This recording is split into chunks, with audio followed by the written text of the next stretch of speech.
It is the post takeover NXT on its brand new night of Tuesday. I'm joined today, as always, by Dave from Crash Productions. How you doing today, man? I'm alright. And KK416. Yes, sir. Yeah, we kicked off the show with the new NXT champion, Karrion Kross, and his muse, Scarlett, making their way to the ring. He cut a good promo, really good promo, talking about how everything comes full circle. He is a great champion, and he's going to just be dominant and destroy everybody, and everyone's going to pay the toll. It was a really good promo from Karrion Kross. I was nervous during this whole promo. I thought he was gonna tell us he's injured or he has to drop the belt again. I had no doubt that he was not going to say that. Yeah. I believe in Karrion Kross. What did you think of him, Dave? For a first promo, not bad. Again, I haven't watched NXT in like a year and a half, so I don't really have too much opinion on it for the first night back. Oh yeah. What is your rating on this promo? Out of 10 or 5? But like I said, I wasn't really thinking ratings. This is just more or less me still kind of dipping my feet back into NXT, and Yeah. because like I have no idea what he's done in the past, and like I have nothing to compare it to. So He's pretty much regained the title that he's never really lost. Yeah. Yeah. Anyway, we then go to MSK defending their newly won NXT Tag Team Championships against the team of Killian Dane and Drake Maverick. In a hard fought match, MSK retained the championship. But then, it's what happened after the match that tugged my heartstrings. Alexander Wolf made his way to the ring to talk to Killian Dane. And then Fabian Archer and Marcel Barthel attacked him. And the Imperium just stood up and stood strong. I thought they were going to make sanity again. No, Imperium is only loyal to themselves. so why did the Imperium attack? I'm assuming we'll find out. Probably because they're all fighting for the tag titles, right? So number one contender spot. I guess. We'll figure that out, I think, next week. We then go to seeing what happened after the unsanctioned match at NXT TakeOver. What do you rate the match? They got put into a transportation vehicle to go to the local medical facility, or as we call in the real world, an ambulance to go to the hospital. What do you rate that match, though, Tom? It was a fairly good. I'd give it a 3. It's a good tag team match. I gave it an 8.9. I was impressed. And then we saw both of them being wheeled into the hospital at the same time. Cole tells Kyle he's dead and he is finished. Yeah. Just to know that Adam Cole was lying down. Kyle O'Reilly was sitting up in his bed. That's how they put them. Adam Cole had a neck brace, and Kyle O'Reilly looked better conditioned than Adam Cole. We then go to Mercedes Martinez taking on Jessie Camilla.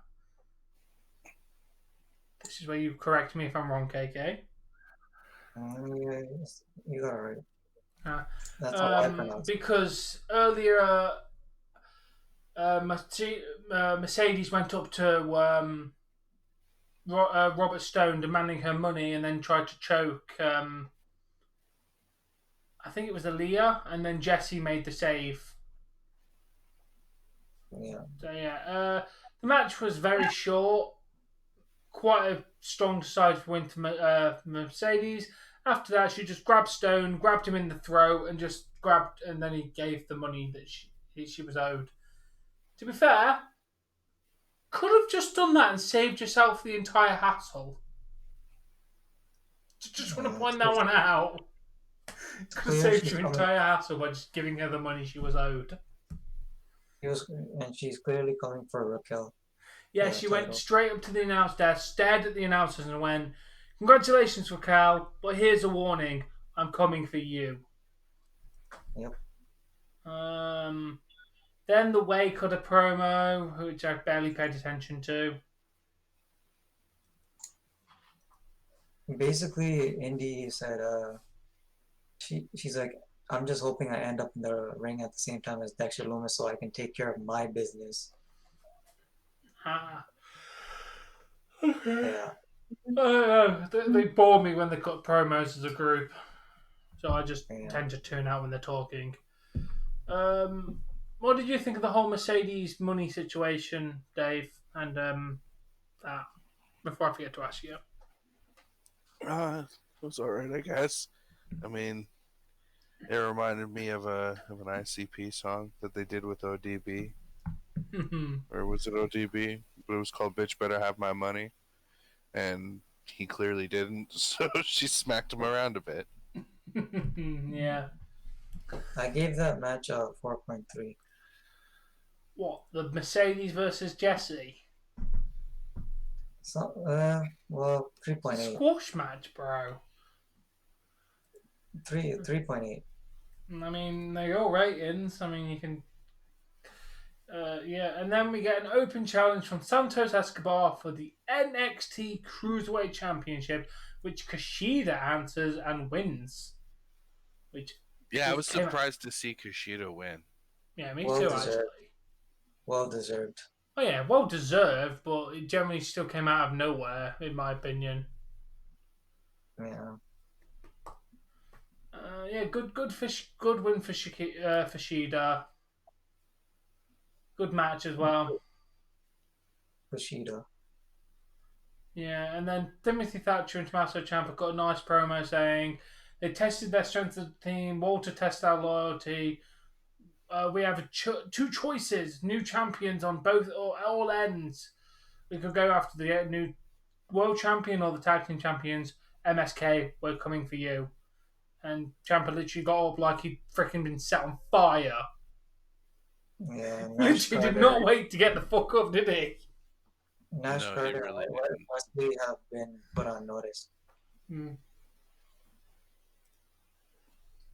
Then Dakota Kai introduces the brand new NXT Women's Champion, Raquel Gonzalez. She talks about obviously winning the bout and that, and after that, the Raquel Gonzalez era had begun. Frankie Monet then made her debut with her dog, said that I'm come here to get your belt, and then Rhea Ripley came down, gave her a hug, and then Bianca Belair came down. They all hugged and posed for photos. Very nice. All three brand new champions celebrating together was very nice. Oh, what a moment! Like seeing all three members from each brand with gold. Like this is what it's all about. Yeah. I can't wait to see Raquel versus Taya versus Frankie though. Ooh, yeah. Yeah. And then we get to see Sari, who is the newest signed Japanese female wrestler to NXT.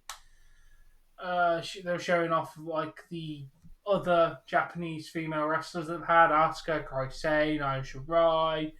She's going to debut next week, and I personally cannot wait to see what she can do in the ring. Because from what I've seen, Japanese women do tend to be quite good in the ring.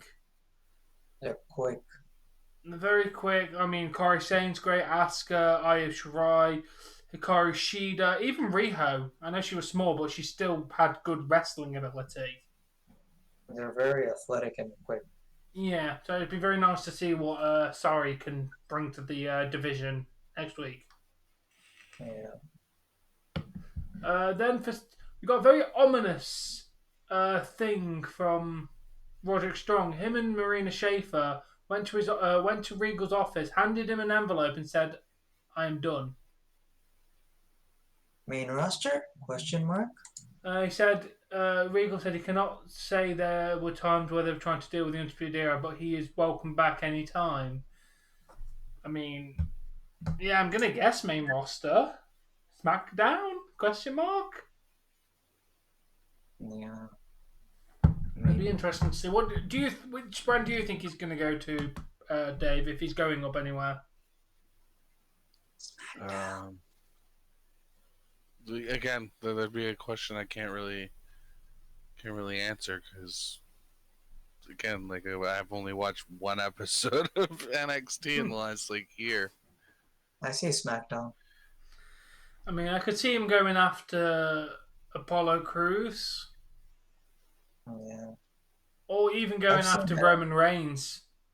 Not that he'd win.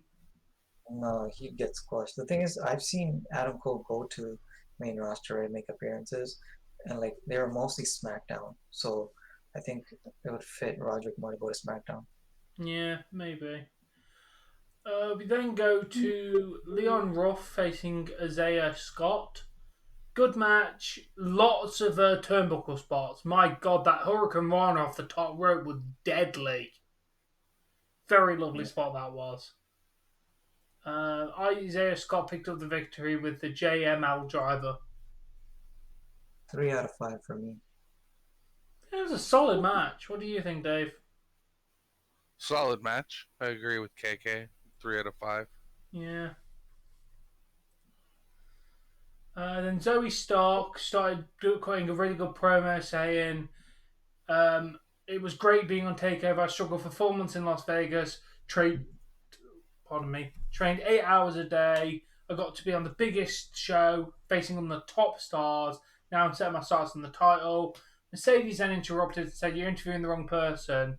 She's the one who's next to the title, not some rookie. So we're definitely going to get Mercedes versus Zoe very soon. Probably next week. Maybe the week after. I feel like they're going to advertise for that. Maybe. Especially after Zoe apparently put on a good performance at I didn't watch the pre-show match on night 1. So I didn't watch that match. She's a good technical wrestler. Yeah, that's good to know. After that, Walter said he's the most dominant champion of the next 2 years. Tommaso Ciampa was the only worthy opponent, but the result was the same. Imperium will grow and Imperium will expand. We're here to stay. You will see what we mean when we say the mat is sacred. Yeah, they're just beginning their crusade.